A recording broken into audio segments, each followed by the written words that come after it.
Buenas tardes y bienvenidos a esta videopresentación de la materia de robótica en manufactura de la unidad 2, el tema 2.2, posición y orientación en el espacio.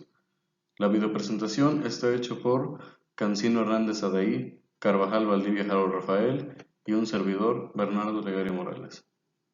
A continuación se profundizará acerca del tema en cuestión. En robótica, resulta imprescindible poder representar posiciones y orientaciones en el espacio. Es evidente que los movimientos de los manipuladores requieren poder representar de forma conveniente las posiciones y orientaciones en el espacio. Representación de la posición. Para localizar un cuerpo rígido en el espacio, hay que utilizar una herramienta que localice los puntos en el espacio. Para un plano bidimensional, se requiere que el mecanismo solo tenga 2 grados de libertad. Para 3 dimensiones, obvio, se requiere 3 grados de libertad. Sistema cartesiano de referencia.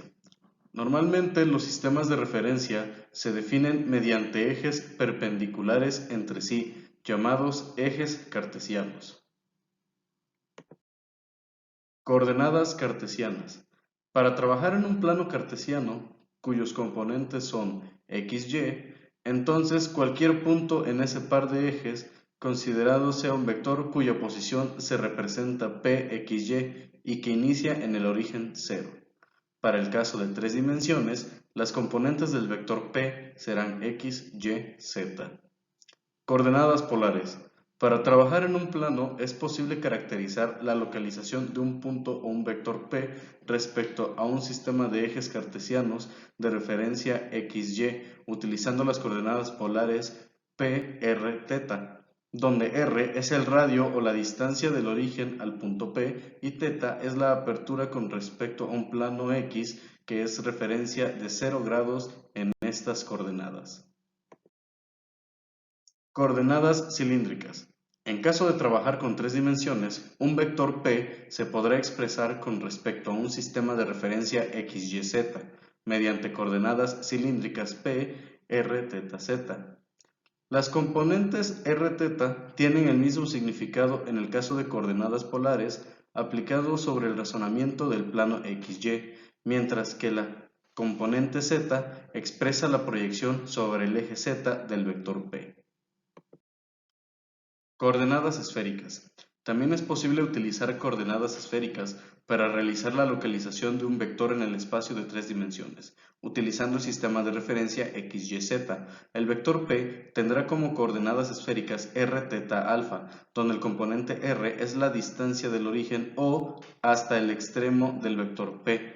La componente θ es el ángulo formado por la proyección del vector P sobre el plano XY con el eje X. Y la componente alfa es el ángulo formado por el vector P con el eje YZ. Después de que ya quedó definido la posición en el espacio del punto P, ahora es necesario definir su orientación con respecto a un sistema de referencia. En la robótica no es suficiente especificar la posición del extremo del brazo robot, sino que también es necesario indicar su orientación.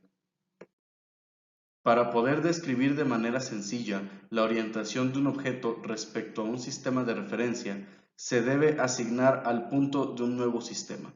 Posteriormente, determinar la relación existente entre esos dos sistemas.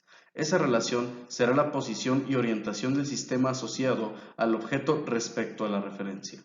Para el análisis y la representación matemática de la orientación se debe hacer coincidir ambos sistemas en el origen y por lo tanto no existe cambio alguno de posición entre ellos. Una vez comentado esto, damos por finalizada la videopresentación. Esperamos que la información sea de su apoyo y de agrado y de parte del equipo y de un servidor les agradecemos su atención.